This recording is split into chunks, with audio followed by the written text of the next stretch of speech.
प्रेम से बोलिए श्री सिया राम भगवान की जय। प्यारे भक्तों, आप सभी को दीपावली की बहुत बहुत बहुत बधाई हो।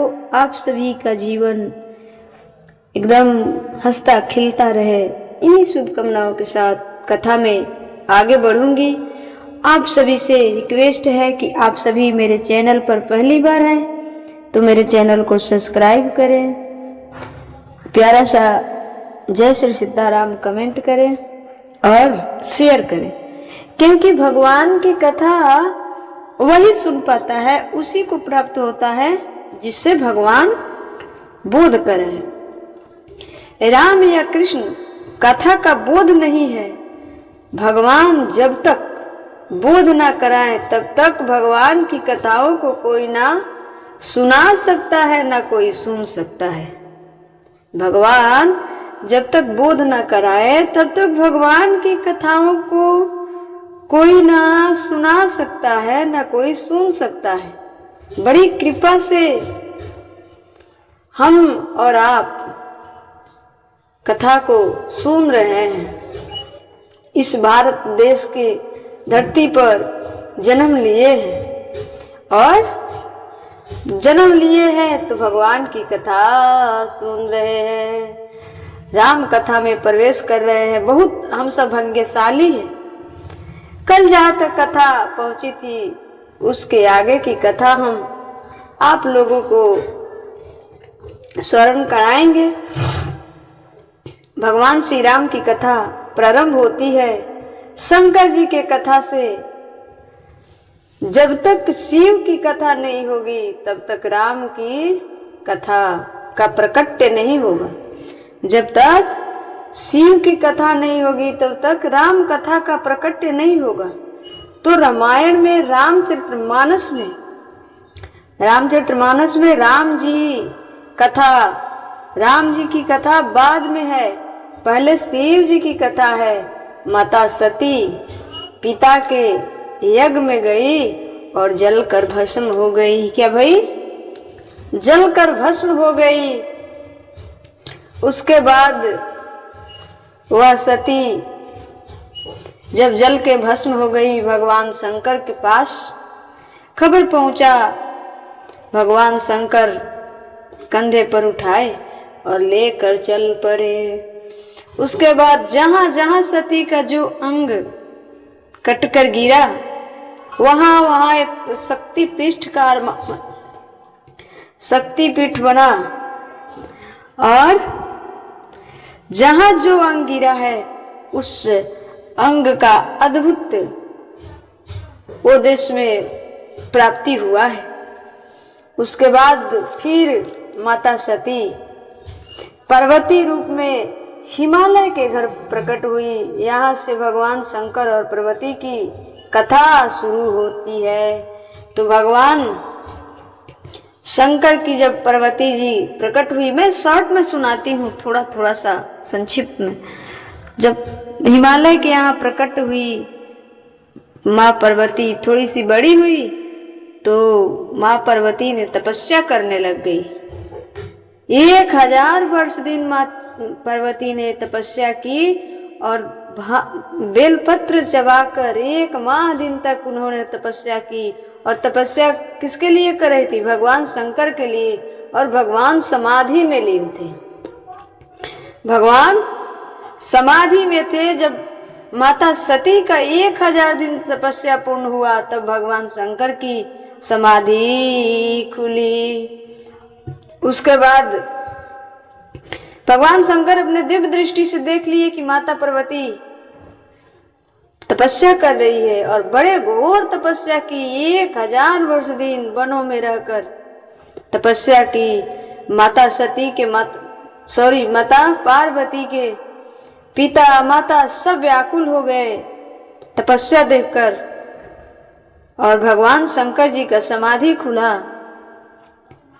नारद जी गए। नारद जी बोले कि भगवान शंकर, माता सती बड़ी तपस्या कर रही है, आपको वर रूप में चाहती हैं। भगवान शंकर कहे कि भाई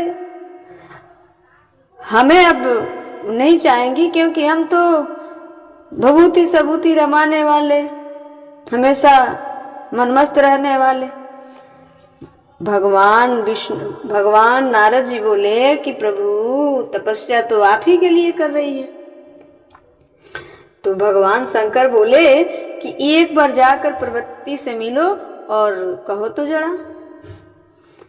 भगवान नारद जी अब हिमालय जी के घर आते हैं। माता सती के सारी सखियां व्याकुल थी। माता सती के साथ जो सखियां गई थी आकर बोली कि उनके माता पिता से, पिता हिमालय से, कि आपकी जो बेटी है पार्वती तपस्या कर रही है वन में, घोर तपस्या। माता पिता सब गए बुलाने पर मां पार्वती नहीं आई जब तक उनकी तपस्या पूर्ण नहीं हुई। जब नारद जी गए तो हिमालय जी कहे कि मेरी बेटी की हाथ रेखा देख दो, बताओ नारद कि मेरे बेटी का विवाह किससे होगा। नारद जी बोले कि भगवान शंकर से।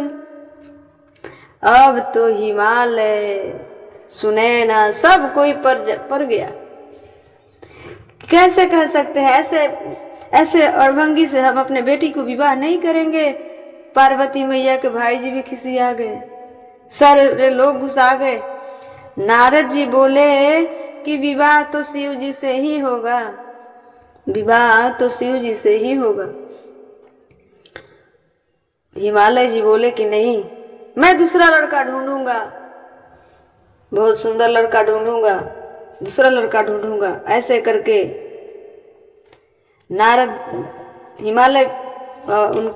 हिमालय जी नारद जी से बोले कि नहीं, मैं उनसे कभी विवाह नहीं कर सकता। पार्वती मैया से जब नारद जी अकेले में मिले और बोले कि वो तो अड़भंगी है, वो भांग चबाते हैं, धतूरा खाते हैं, वो तो भस्मी रमाते हैं। माता पार्वती बोली जो भी करते हैं, तपस्या तो हम उन्हीं के लिए किए है ना, तपस्या तो हम उन्हीं के लिए किए है ना। ठीक है। नारद जी जाकर खबर सुनाए भगवान शिव से कि पार्वती मैया तैयार है, रेडी है, पर उनकी माँ उनके पिता नहीं तैयार है, उनके भाई नहीं तैयार है, वो दूसरे जगह भी बाहर जाएंगे। माता पार्वती अपने माँ से कहती हैं कि मैया जो लिखा होगा होगा, जो लिखा होगा होगा। शंकर जी भगवान और शिव खराब नहीं है, वो अच्छे हैं। माता गुस्सा गई कि बेटी तुम नहीं जानती हो, अभी तुम तो छोटी हो, वो अड़भंगी हो, दिन रात भांग के नशे में रहते हैं, वो भक्ति रमाते हैं, ये करते हैं वो करते हैं, उनके साथ भूत बैताल चलता है, तुम्हें डर नहीं लगेगा। पार्वती मैया बोली कि माता क्यों डर लगेगा। अब हिमालय लड़का ढूंढने लगे, पार्वती जी के भाई जी लड़का ढूंढने लगे, और इधर तो सारे देवता लोग भगवान शंकर के विवाह की तैयारी कर रहे हैं। ये लोग लड़का ढूंढ रहे हैं। फिर नारद जी आए। नारद जी बोले कि विवाह तो शिव से होगा। फिर उनसे ये लोग नाराज हुए, गुस्साए। लेकिन जो होना है, जो होनी है, वो तो तय ही रहेगा ना, तय है, होके रहेगा। जब भगवान शंकर बारात लेकर आए तो भगवान शंकर के बारात में आन्हर, लंगड़, कोई बिना सिर वाला, कोई किसी का 2-4 मुंह, किसी के सिर नहीं है, किसी के दांत ही दांत हैं, किसी के मुंह ही मुंह है, कोई लंगड़ ही लंगड़ है। और जब भगवान दूल्हा बनकर आने लगे तो सारे लोग तैयार हो गए, बिच्छू, हड्डा सब हैं। जो छोटे छोटे सर्प हैं उसने कहा कि हमें भी ले चलो, हमें भी धारण करो। तो भगवान कुंडल के रूप में छोटे छोटे सर्पों को माला पहन लिए, गले में बड़े बड़े नाग माला लटकाए हैं, भस्मी रमाए, और बसहा बैल पर बैठे। और बसहा बैल पर सीधे नहीं बैठे, इधर मुंह करके बैठे, जैसे कि हम लोग दूल्हा इधर ड्राइवर मुंह किया होता है उधर हम लोग करके बैठते हैं, तो ऐसे नहीं बैठे, क्योंकि वो पीछे पड़े मुंह करके बैठे भगवान शंकर। किसी ने पूछा कि अरे सीधा मुंह करके बैठो, भगवान शंकर कहते हैं कि अरे दिखता नहीं है मेरे बाराती में भगवान विष्णु, नारद, नारायण सब है, और हम उनको देखते देखते चलेंगे। वैसे बारात गया राजा हिमालय के यहाँ, वहां के लोग तो बड़े प्रसन्न थे कि बारात आ रही है, बारात आ रही है। जब बारात कुछ नजदीक आई, सारे बच्चे देखने गए, जो भगवान शंकर के साले ओले थे सबने देखने गया, सब दौड़ दौड़ कर देखने गया कि दूल्हा को देखने जाऊं, दूल्हा को देखने जाऊं। जब बच्चों ने देखा कि बिना सिर वाला, किसी का चार चार सिर, किसी का दांत ही दांत, किसी का मुंह ही मुंह, किसी का हाथ ही हाथ, हड्डा बिरनी बिच्छू, अब तो सारे बच्चे रोते हुए भागे। मैया पूछी कि लड़का कैसा है, दूल्हा कैसा है। सब बच्चे लुका गए डर के मारे कि भूत है, किसी कोई बिना सिर वाला है, कोई लंगड़ है, कोई किसी के दो दो सिर है, किसी का मुंह नहीं है, किसी के दांत ही दांत हैं। अब तो सुनैना मैया की हालत खराब। सारे लोग जब भगवान शंकर द्वार पूजा पर आए, द्वार पूजा पर बैठे, तो जब पालकी से दूल्हे को उतारा जाता है ना, तो जो नाव होते हैं, जो हजाम भी बोलते हैं हम लोग, तो नाव जब वो गेट खोलते हैं ना, तो उतराई मांगते हैं, नेग मांगते हैं।